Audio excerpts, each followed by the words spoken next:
For folks joining in this recording, this is going to be the code walkthrough for Paddles, which is a key component for Teuthology, our integration testing framework, Ceph.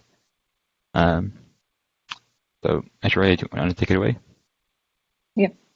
Okay, so before I dive into the code, there are a few things I just want to go through in this presentation.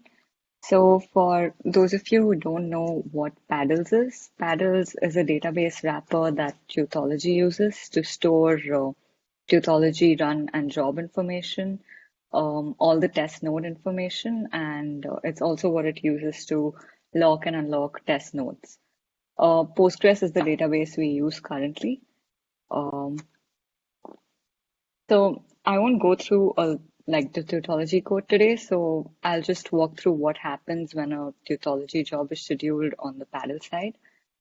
So the Teuthology scheduler adds the job to the Beanstalk queue. Beanstalk works in a way where it returns a unique ID to you for every component that's added in a queue. So we treat this ID as a job ID. What Teuthology does is that it takes the job ID along with some parameters of the job configuration and stores them in Postgres using paddles.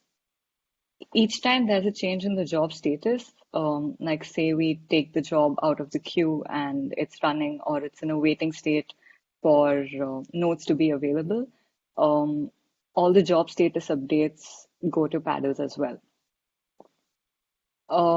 Another important part is that before Teuthology runs a job, it checks with paddles to see if the required number of nodes to run the jobs are available, and it logs them.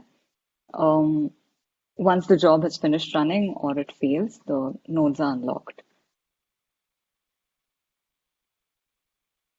So just briefly going through what the module structure of paddles is like. Paddles uses a lightweight web framework called Pecan. So Pecan applications follow the MVC pattern where we have directories for models, templates, and controllers. For us, the main two things that we use more are the models and the controllers. We'll go into these in depth. There's a app.py file in each Pecan application that gets created, which basically controls how the application will be launched. But what's of more importance to us is the model module, because this defines the functions that we'll use for our database operations, such as starting transactions to the database, committing and rolling back work, and clearing database sessions. So a little about the controller part of it. Pecan uses a routing strategy that's known as object dispatch. So what it does is that it maps the HTTP request to a controller and then to a method call. So a controller in this case will be like a Python class, and the method to call will be a function within the class. You can think of the controllers like a tree of objects with the root controller at the root, and which is the entry point basically. And in paddles, the structure is such that under that we have the nodes controller and the runs controller. And under the runs controller, we have the jobs controller. So what this means from a routing perspective is that when, say, like you have your paddle server and you want to make a request to nodes. So just /nodes will work. But say you want a request specific to jobs, you need to go first through the runs controller. So it'll be /runs, the name of the run, and then /jobs. We'll see this in the code as well. To make a function publicly visible for HTTP requests, there's an Xposed Decorator that Pecan needs you to use in the code. So I'll go through that as well. I'll just shift to the code now. So this is the config file, which is the most important part when you start your paddle server. So it has the server specific configurations. Hang on a second, The Aishwarya. I paddles. think we're still seeing Yep. the slides, not that code. Oops, sorry. Yep. No worries.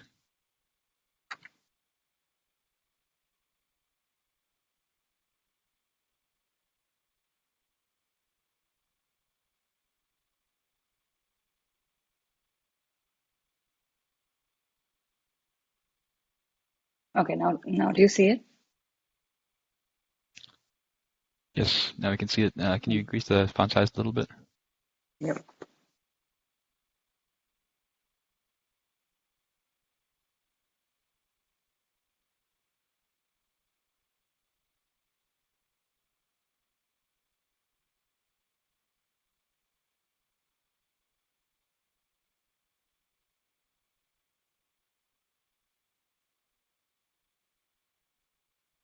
1 second, I'm not sure how to do that here.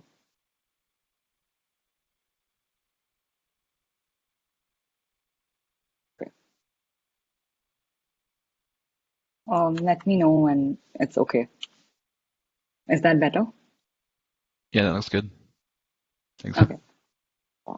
So the config file is what we use to initially start off the paddle server. So this has all the server specific configurations, such as the paddle server host, the port, um, the address that will be publicly available.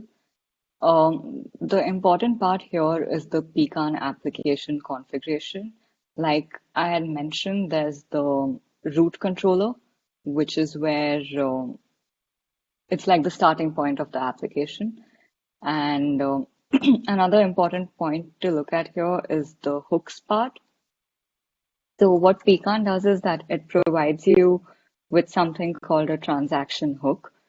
Um, it does pretty much exactly what the word means.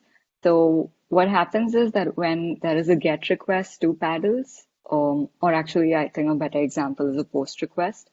So when you make a POST request from um, to paddles, um, it lands in Pecan, and what Pecan does is it has these 5 functions which we have defined, and it uses them for actions before the database transaction and after it.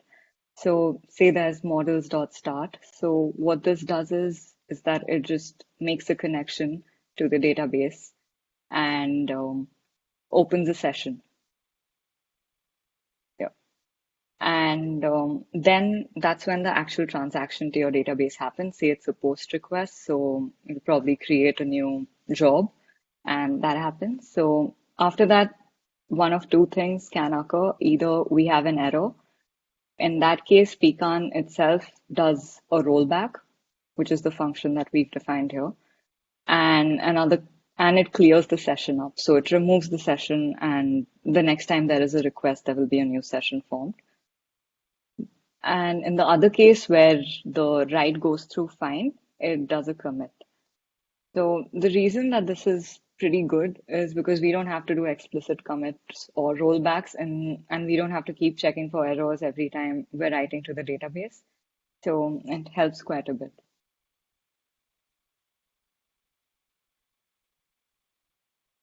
Yep. And this in the config file, this is where you specify the URL of your database. So Parallel SQL Alchemy URL. Over here, it's SQLite by default. But in production, we do use Postgres. So, and you can set this up locally as well.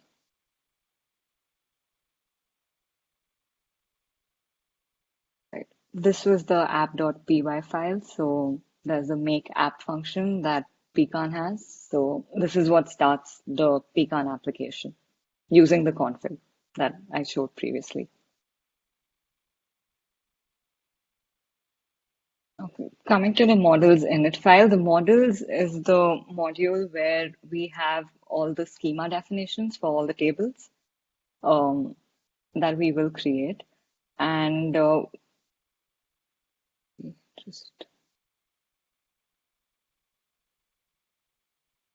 right, so as you can see here, we have like 3 main tables, which is jobs, nodes, and runs.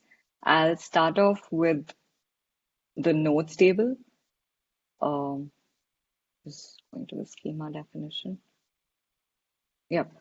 So as I said before, we store the node, all the test node information in Postgres, which Tautology uses. So this has everything about like the SSH public key, which the test will need to SSH into the machine and run the test. Um, It keeps a track of if the machine is locked, who it was locked by, and how long it's been locked. So,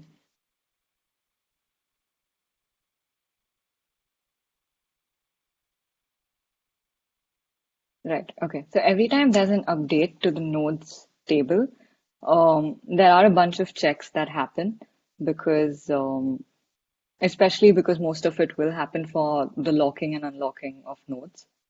So these checks, what they basically do is they check if we're trying to lock a node that's already locked, unlock a node that's with the wrong owner. So if somebody else locked a node, you can't just go and unlock that node. Um, and it checks for four such cases.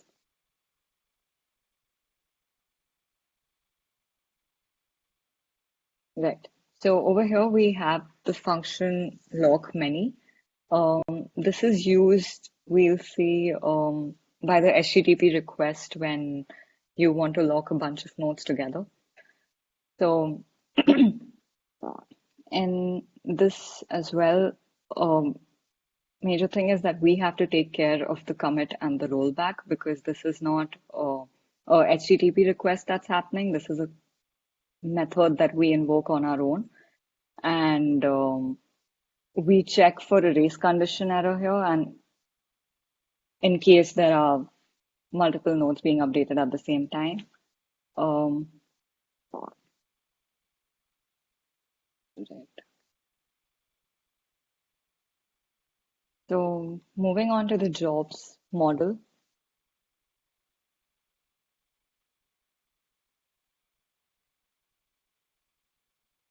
Okay. So this is the job schema. I won't go through like each field because most of it is the present in the job configuration, but few important things.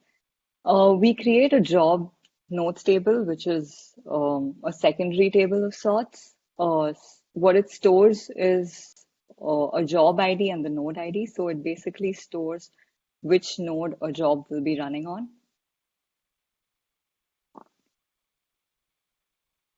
A few important fields would be the job status,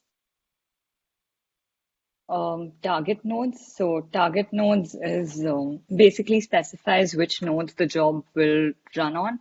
And in case those nodes are not available, later over here, we also do create those nodes in Postgres.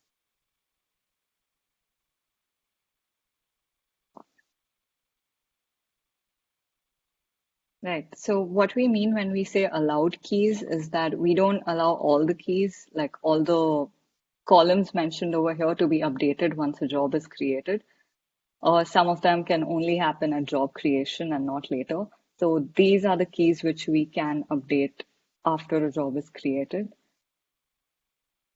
Similarly, for allowed statuses, when we update a job status, we make sure that the status is valid and it's one of these: pass, fail, queued, etc.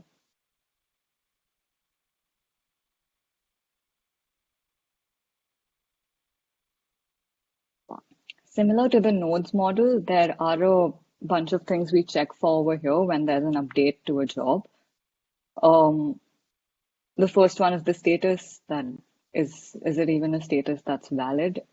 And the next is if we do see this that the job is a success, we update the status as well. Yeah. If we also check what the previous status was and what the current status is. So if the old status was that the job was queued, and now the new status we have is that it's running, we update the started time, which is basically the timestamp which tells us when the job started running.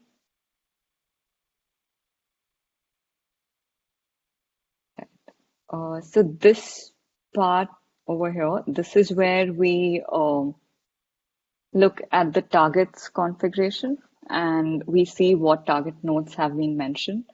Um, and we check if we have those many nodes available in Postgres. If we don't have that, we over here, right, like it's no result found, we didn't find the node.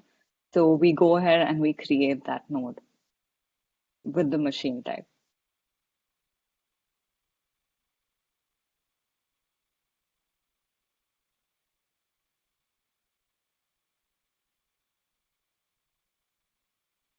Okay, so href, this is where we've actually defined what the URL for all the jobs methods will look like.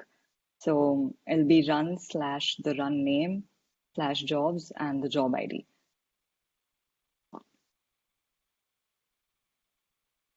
Right. I'll go through the controller part first. I think that's easier. Okay. So yeah, like I said, there's a root controller, which is basically kind of the landing page of sorts. Um, from here, we have the runs controller and the nodes controller. There's also an errors controller. This basically defines all the frequent errors that we might see: 400, 403, 404, and 503. So that's pretty much all that's here. But going into the nodes controller, here we can see the Xposed Decorator that I had mentioned in Pecan. So what the Xposed Decorator does is that it routes to an index method, which is why this method is called index. So if the URL ends in a slash, Pecan works in a way where it'll check for an index method or the last controller object. So over here we have the index method. This is for a GET request, so it will return all the nodes that are currently there in the database. We do have the provision to filter based on if you just want the nodes which are locked or unlocked, or just from Mira, just from Smithy, depending on the machine type. And right. So over here, you'll see that we still do use the index method. So even for this, you just need a node slash, but the difference is that we specify the method as post. So a GET request can't land here. It will only a post request can. Over here, like we're just creating a new node.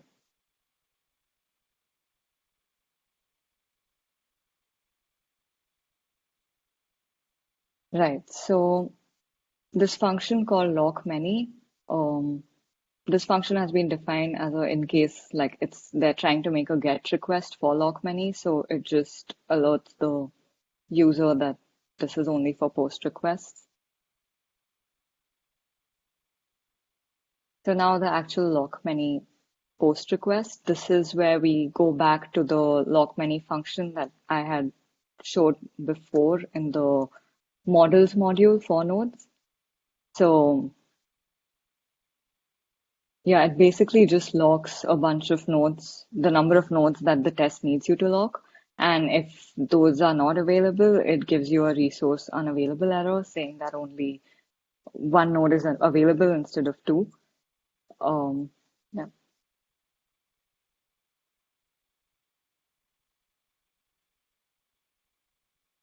Yeah, over here we have a retry mechanism in case we do have a concurrent update issue.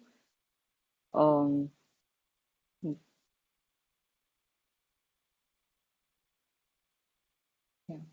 okay. Moving on, something similar for unlocking a bunch of nodes together.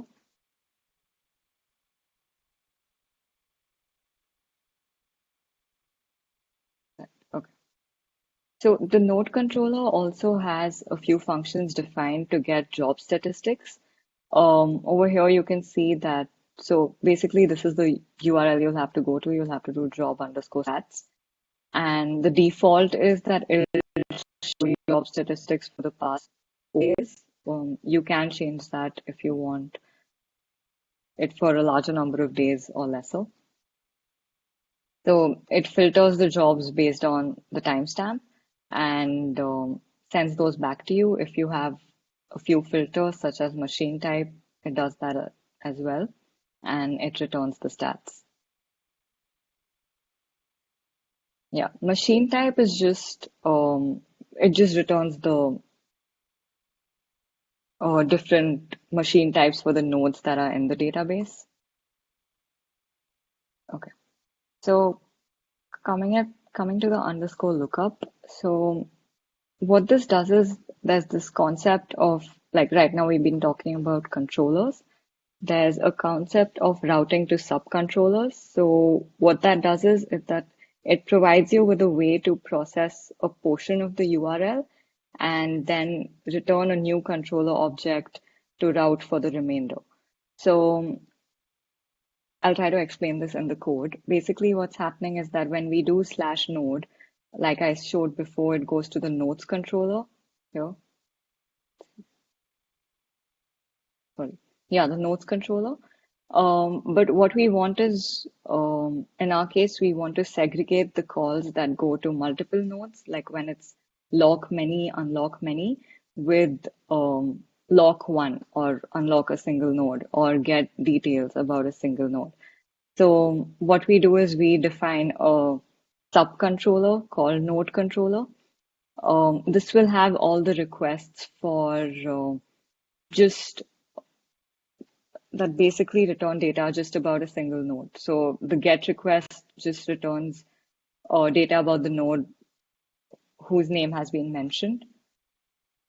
Similarly, the put is just for updating the node or single node. The lock methods here lock only one node at a time. Like you can't do the lock two nodes thing that we were previously doing. Yeah. And the job stats, the difference here is that it gives you the job stats that the statistics of the jobs that were running just on this node. And similarly for jobs, it's going to return a bunch of jobs that ran on this node. Like you can see job.target nodes contains this particular node. So the jobs that were running on this node. Right. Okay. Moving on to the runs controller.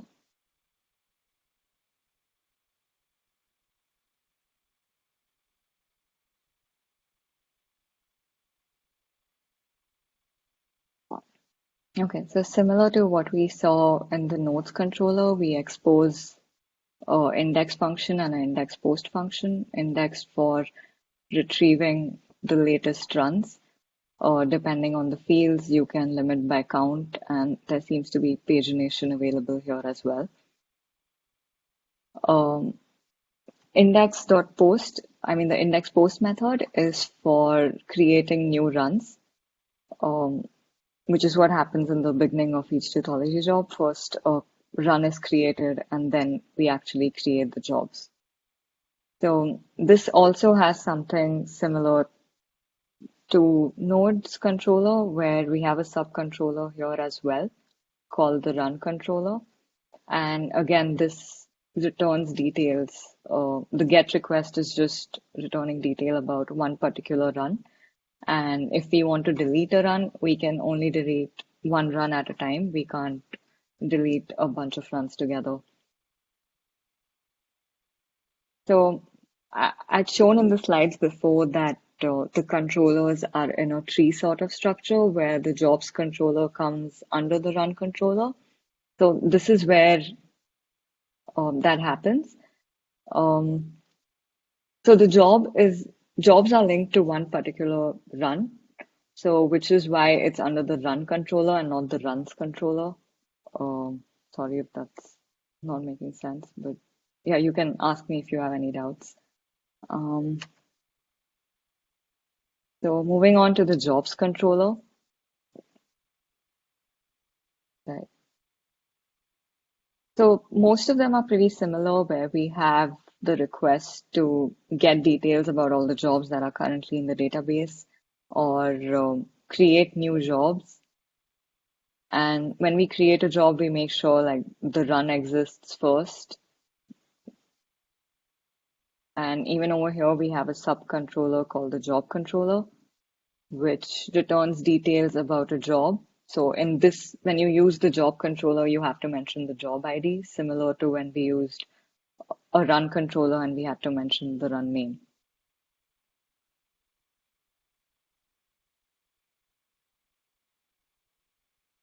Right. So when there's a update to a job, if it is a status change, we do log the status change.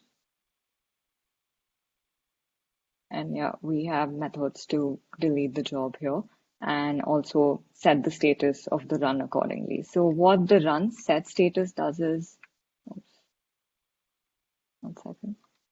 The run set status basically looks through all the jobs in a particular run. I think it should be here.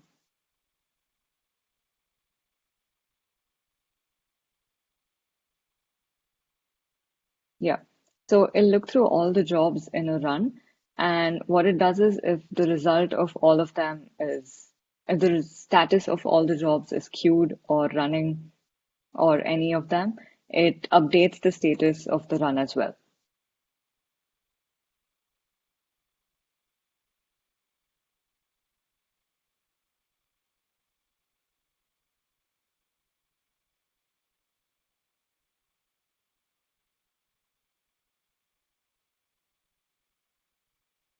Yeah, so over here, this is the run table definition. So over here, you can see that we've defined a relationship between jobs and run. So a job ID is like each job is related to a run, is what we can see here.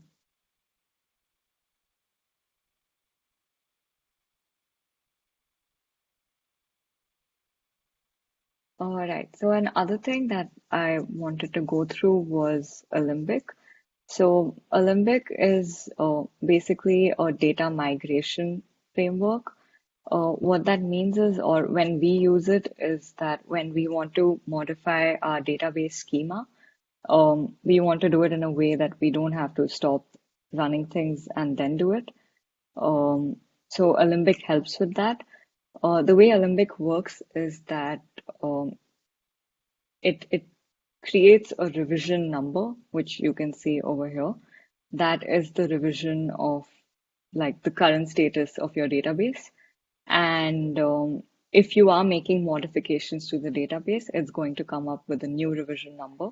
And you can either upgrade to that or we have previous revisions which you can downgrade to. So it makes it really easy to go between different versions of the database schema. You can either just do an upgrade or a downgrade.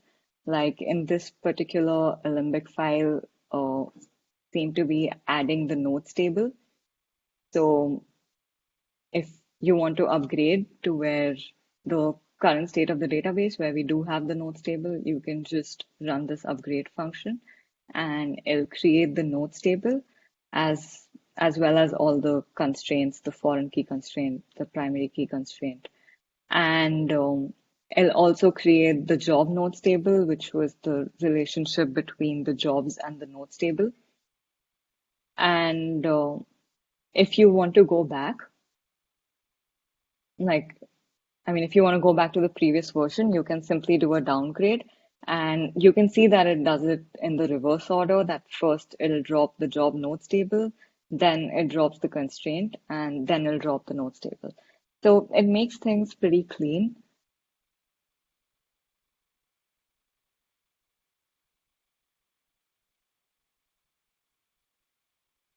Uh,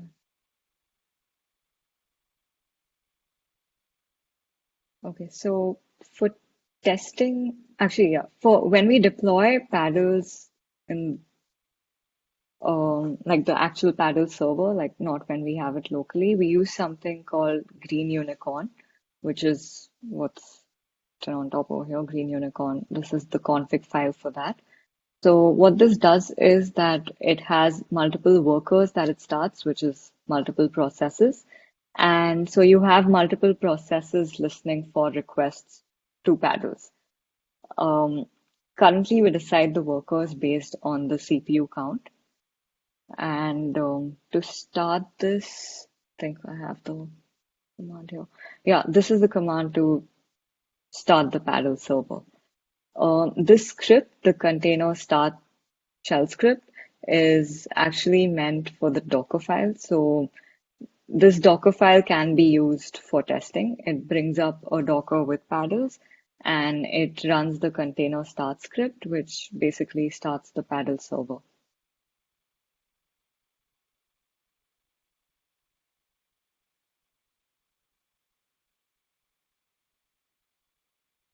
I'll just go through the test module once. There are quite a few tests that are written for controllers and modules. So I'll go through one of the model tests.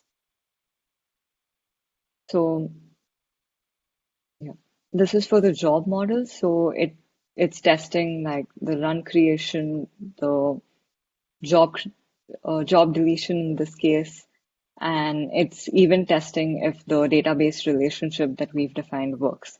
So there's quite a lot of testing here. I won't go through each test, but they're pretty simple. Mostly they're testing out all the different requests in the controllers testing module, like over here.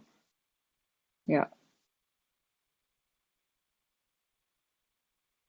So this one, creating a new job and failing it and checking for all the different errors as well.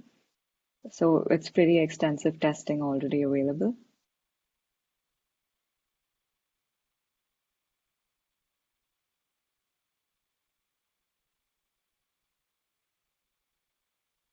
I think that's all I had. So if there are any questions or anything I can elaborate on, you can let me know. Maybe for the testing piece, it would be interesting to look at one of the race condition tests, since those are a little bit more elaborate Yeah, than the unit tests. yeah. Um,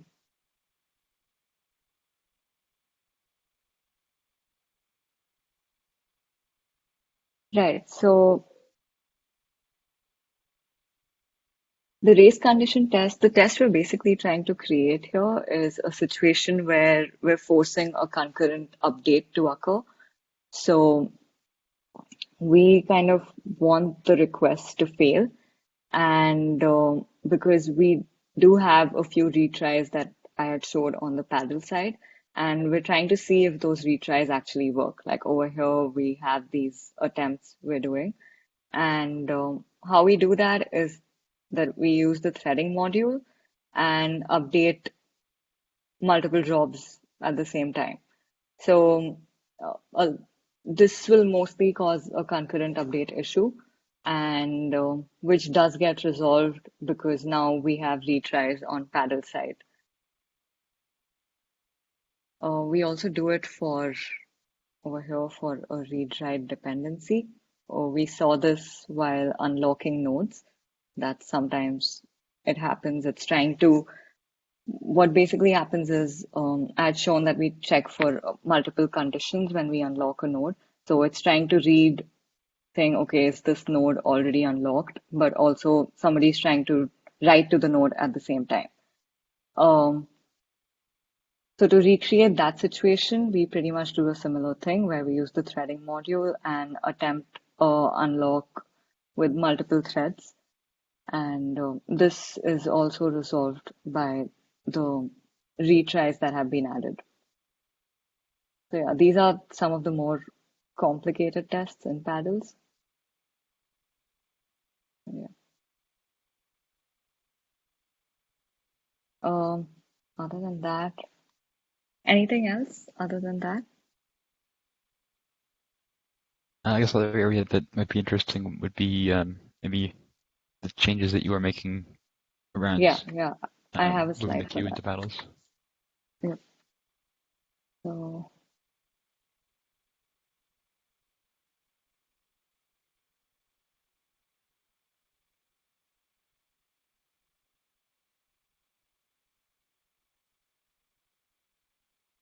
okay, so the ongoing work in paddles, like Josh mentioned, is the addition of a queuing mechanism. So the reason we're doing this is because we want to eliminate the usage of beanstalk from tautology. So we want to use paddles as the queue as well.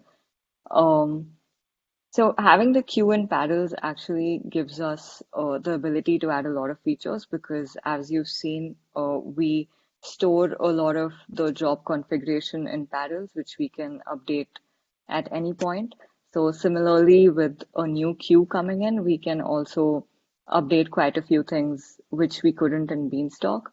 One example of this is when we add a job to Beanstalk with a priority, which happens in all Tuthology jobs. We have a priority for the job. Um, Once the job is in the queue um, and it's been assigned a priority, you can't change the priority of the job. So what happens sometimes is that if it's a low priority job, sometimes it ends up staying in the queue for a really long time without being run. With paddles, we have the ability to add features that would change the priority of a job even after it has been queued. Like we can change the priority as long as the job is not running. So, I mean, that's an example of one of the things we're adding. Hopefully, we will come up with more. And yeah, I think that's all I have. Okay, great. Thanks, Aishwarya.